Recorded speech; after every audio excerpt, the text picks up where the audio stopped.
was curious on how, all of it would look. I thought we could adjust to the speed of the game. We did. A couple of our offensive, mistakes, which were glaring and just as bad as I've seen. Some of it was speed of the game, which I thought we adjusted to and settled down after one quarter. The physicality was what I was probably most happy with, by not really hitting as much as we normally would in camp or, first game stuff. I was extremely happy with how physical we were, which is going to be a big key going into this game because obviously BYU we know is a very physical football team. The biggest thing is the bad was really bad. The turnovers were bad. Sometimes turnovers don't hurt you. Sometimes turnovers kill you. And when you give them 14 points off 2 turnovers, that's not obviously not good. So I attribute 17 of their points to offensive mistakes. Other than that is good. We had 15 explosive plays. We scored a lot, found the end zone. Defensively, we had a lot of 3 and outs. There's about, we only gave up 3 explosive plays on defense. And those 3 explosives were pretty big. I mean, they resulted in, 14 points that they got, that were on our defense. But, bottom line, I was happy with game 1. And the thing, there's a lot of things that we got to clean up that are not really worth talking about, but it's just normal stuff going from game 1 to game 2. Too many penalties. Probably had more penalties in that game than we did in 11 of our games last year. There's some technique things that we can clean up. There's, a couple of stupid things that we can clean up, which we will, and we learn from that. And, excited about going into game 2 to see if we can correct some of these mistakes. And if I could follow, you didn't seem to have very many missed tackles as well. Did you have a number on that, or is that an accurate statement? I don't have it. It was not incredibly high. Incredibly better than an 80 point last year. I think it was less than 10 missed tackles, but the good thing was I think it was like 33 yards after missed tackles, which is not very much. So if we missed a tackle, we had other people come to the party to get it down. So. We were that was one thing defensively that we're happy with. You get people off in 3 plays, that's obviously a good thing. But not having missed tackles and being extremely physical and being able to get to the quarterback, stopping the run, those are all, things that we focus on defensively that, didn't show up very much last year, but did in game 1. Thank you. Next question, Rob Sellers from 247 Sports. Rob. Coach, I know you often don't really talk a lot about injuries. Is there anything you can update us on from last week in terms of anybody that's maybe had something that's done for the year, anything like that you're willing to share? We got guys that are injured. Nothing's long term. It's unlike anything I've ever dealt with. I got guys that practiced yesterday that are missing today, and then they're going to try to go again later in the week. I got guys that and I just think it's getting into the grind of game week more than anything, and I don't think it's our fault. We didn't have a particularly good practice yesterday morning, which I wasn't very happy about, but you go back and you think about it. This is the first time we've been in a true game week following a game, and that's part of the adjustments of being able to be seasoned and in game shape. We're not in game shape right now, and we got to get there as quick as we can. And I mean that with 2 different things. One, understanding the weekly grind of a game week. We don't understand that yet because we've had plenty of time. We've been practicing for 2.5 months now, and we've paused. We've played. We've went slow. We did OTAs. We did a 5-week camp that usually takes 2 weeks. We did a game prep and then got canceled. We did another game prep, got canceled. So we've just had nothing but time. And when you get into game week after a game, there's no time. And you got to get your crap together real quick. And our team's not used to that right now. Now, I think we'll be fine. I think we'll finish the week fine and be ready to go on Friday night. But, there's no more we're going to feel 100% after a game. and be excited about a Tuesday morning practice and the prep and the amount of time and effort and work that it takes to get ready for the next game, which is 7 days later. Now, this one happens to be 8 days later, and then Navy is going to be 8 days later, and then the remaining 6 or 7 games are all going to be 7 days later, which is awesome because we don't have to worry about short weeks like we did half the year last year. But with that said, our team still needs to understand that game week's game week, and you're not going to feel 100%. It doesn't matter. Nobody cares. You got to get your butt out there and prep and practice and get ready for the next one. So we got nicks and bruises because it was live combat for the first time in 2020. And guys' bodies are going to feel different, and nobody gives a crap. You gotta power through that, and you got to get out there, and you got to get ready. And then there's the whole COVID thing, where if guys don't feel great, then they're being mandated that they stay home. And we've done a really good job at that. Our players have done a good job at that. Hell, a couple of our coaches have had to stay home.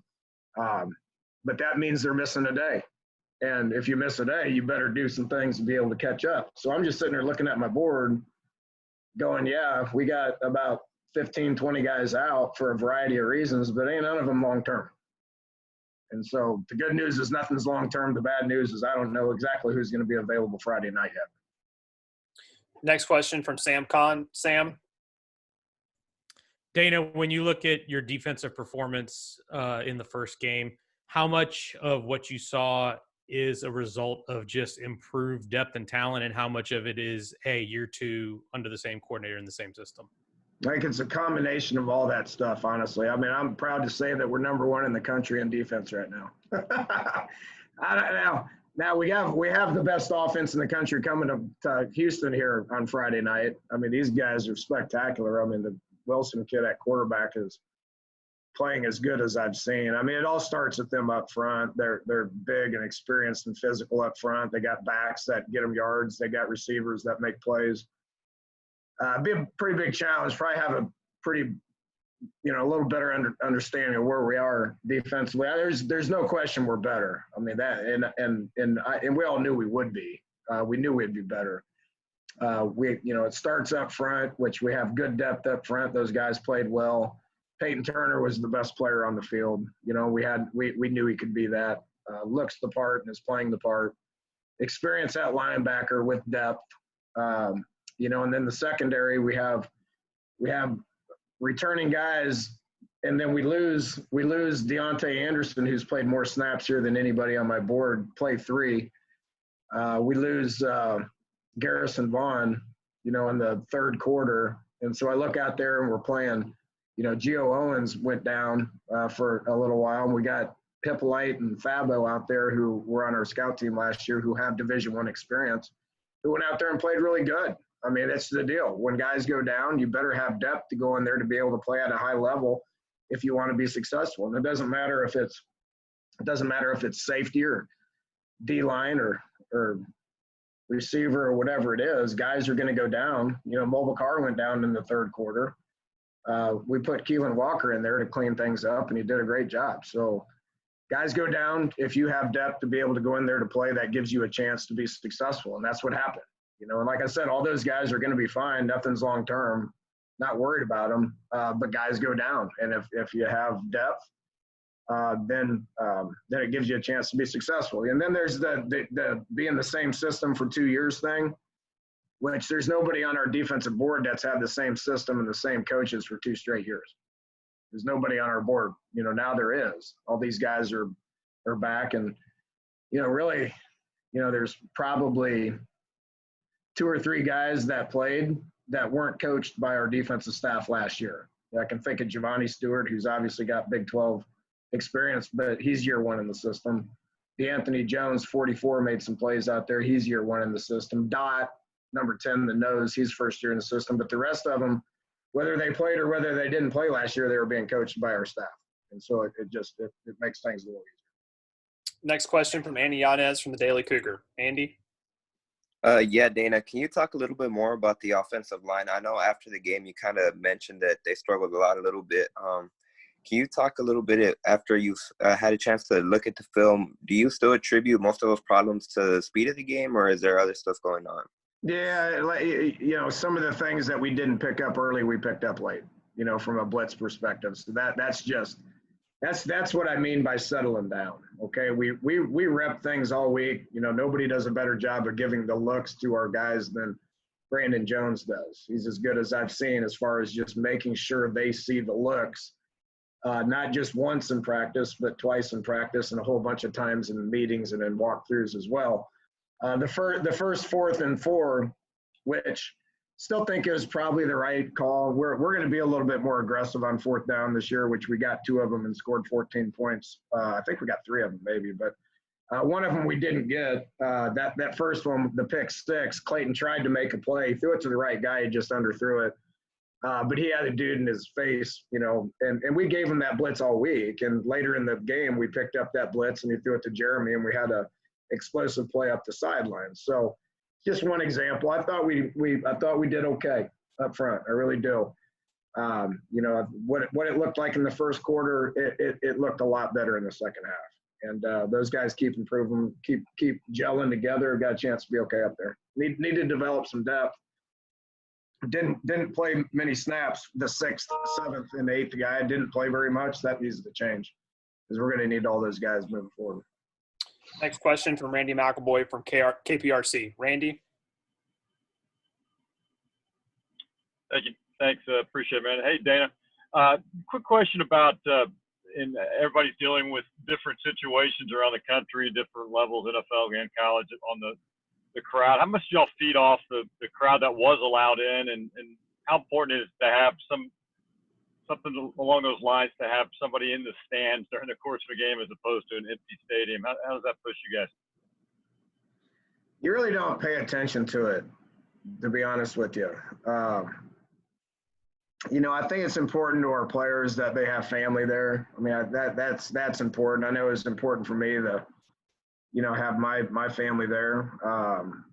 But you kind of know they're there, but you don't, when you get into the game, there's so much in-game stuff going on, and you really don't pay a whole lot of attention to it. There is some moderate crowd noise going on, periodic loud music, periodic not very loud. You got headphones on. I mean, there's just a whole bunch of stuff going on. You're so busy paying attention. I thought our sideline engagement with our players was outstanding, and we talked a lot about creating your own energy and being excited to play and all that, which we knew what we would. From a crowd perspective, it obviously with a huge crowd at home where it's really loud and it affects the other team, that's important. But the way things are currently, you just kind of block it out and play, because there's not going to be a huge advantage. Although being at home and being able to have people there that are there and they're there to support you, that's outstanding. And hopefully we can get things back to normal here pretty quick. Next question from Sam Khan. Sam?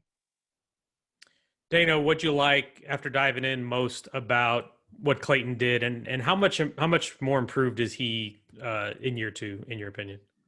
Well, the first thing is not getting rattled, right? I mean, he was pretty excited to play. Our whole team was excited to play. We knew we were going to have to settle down. I didn't know we'd give him 17 points. I mean, if I would have ran the ball and punted on 3rd down if I knew that was going to happen for a whole quarter. After the first pick, we went out there and we drove it down, we scored, and then after his fumble, and then Speedy's fumble, and we're down 24-7, we got the ball and we went down and scored. And then we stopped them, we got the ball and we went down and scored. So 24-21 going into halftime, I thought we had a chance to score right before halftime. We got Speedy out on that reverse, and one of Tulane's players flopped and they called a holding, which I wasn't very happy about. But anyway, even down 24-21, we had confidence in the locker room, and I attribute a lot to that to Clayton, because everybody's going to point the finger at him. I mean, those first 2 turnovers, you put the finger on him, but like I've said a lot, you got to get A-gap players coming free. There ain't a whole lot of people that can, that aren't going to make mistakes like that. So he was not rattled, and he just kept playing. The completion percentage ended up being pretty good. He was a drop pass away from 400 yards, and I thought he settled in and played really well. He was in complete control of what was going on. He had no signaling issues, no communication issues. Thought he was in control of the game, and I thought he played pretty good. He just got to get rid of his bad. He's got to get rid of his bad. The bad can't be that bad. Just there's nothing wrong with taking a sack if you have to, and punting or something like that. So he's learning that. Just wants to do really good. Wants to make a lot of plays. He needs to figure out when the play's over. Probably ran the ball a little bit too much for my liking. Some of that was designed. Some of that was just him scrambling around. Got a little too antsy in the pocket. I think we took 3 sacks, and I put all 3 of them on him, honestly. So, but game 1, first live reps, pretty dang good. So I think he's got a chance to continue to improve. All right, got time for 2 more. We'll start with Rob Sellers. Rob, go ahead. Yeah, hopefully this goes through. My connection is not real great, but Coach, I wanted to ask, you talked about the talent BYU brings in. When you guys look at their quarterback, Zach Wilson, he's obviously off to a very fast start to the year, gaining a lot of attention. What do you guys see on the tape about him when you dig in a bit? He doesn't make mistakes. He's got really good protection now. That O-line is experienced and really good. Our D-line's going to have their hands full. They start things off with the run game. 4 and 25 both are legit backs that are tough and run hard. And then it looks to me like the relationship he's got with the timing with those receivers, especially 5 and 18, is pretty good. So I'd like to think that we're going to have a good defensive plan, and we're going to have something to prove to go out there to play against one of the best offenses in the country. So, but he's playing at a high level. And have known about that kid for quite a while. And I follow BYU, always have. Kalani's a great coach and a great dude. And, our history with BYU from what we are offensively goes way back. I mean, I got plays written up on this board right here that are plays that we got from BYU back 30, 40 years ago. I've been out to Provo and studied their offense. So I've always watched BYU, and we played them in 16 at FedEx Field, and it's the same coaches and the same stuff. All the thing out there. Taysom Hill was their quarterback, and some of these guys that are playing for him on defense were playing for him back in 2016. We know they're old, we know their experience, but I've always followed them, always watched them, always had a great deal of respect for them. All right, Joseph Duarte, and then we'll finish up with Mark Berman. JD, go ahead. Dana, on BYU, given the pressure that you were able to get in the first game, does he throw or try to get rid of the ball fairly quickly? And then I was curious, also along the lines of Tulane, y'all faced a running team already. They like to run the ball. What do you see from Algier in terms of, does he do a lot of stuff after contact in terms of, getting some of those yards? I think what we did against Tulane is going to help us with BYU. I mean, they're a run-first team too. I mean, they're going to try to ground it out on the run. I mean, they're averaging 550 yards a game, and it's over 200 a game of it is in the run game. If you're averaging over 200 yards a game rushing, you're trying to run the ball first. So, and again, it starts with them up front, and those backs run hard. What we did against Tulane, I think is going to help us, because Tulane, and Willie said this after the game, they felt like we kind of pushed them around a little bit on both O-line and D-line. And he's like, that really doesn't happen to Tulane very much, and that's what Tulane does well. I mean, Tulane has had a lot of success in the last couple of years, and it's always O-line, D-line oriented, run game oriented, and getting pushed on the D-line. I thought Tulane's D-line was pretty good. We're facing another good D-line here. Their nose 95 is a load now. I mean, it starts with him at the point of attack. But being able to get that experience in game 1, which is one thing I was worried about, if we're going to be able to be physical in game 1 when Tulane was coming in here in game 4. It was something I was concerned about, and I thought we handled that. Hopefully we can handle it again Friday night. We're going into game 2. They're going into game 5. So if we can hold up physically, I think we'll have a chance to be able to compete. All right, last one of the day, Mark Berman. Mark? Hey, Dana, I know it gets to be a bit of a big cliche, but given everything you're going through and what y'all have done, how important is it that you're not having to travel, that you're here at home instead of going up there? Yeah, it's helpful. There's no doubt. It was helpful, which nobody knew exactly what the schedule was going to be and everything. I mean, you looked at where we were to begin with. We had really, really long, challenging road games. BYU's, they do a good job of getting teams at home. You know, shoot, they got 1, 2, 3, 4, 5, 6. They got 7 home games currently, right? So they got a lot of home games, and we're in a situation where we didn't have very many home games, and we really didn't want to travel to Provo and turn around and travel to Annapolis, 6 days later, 7 days later, whatever it was. So our doctors gave us advice not to do that, so we took the doctor's advice and called them, and they said they'd come down here, which when you have 7 home games already, having, a couple of road games for them is fine. So they're used to traveling too. They go everywhere. Shoot, they played like I said, we played them in DC a couple of years ago, and they've already had a trip to Annapolis, and they got 3 on their schedule. So come to Houston, they said they would, and worked out okay. All right. Thanks, everybody. We'll see you Friday night. We'll send out a recording of this shortly.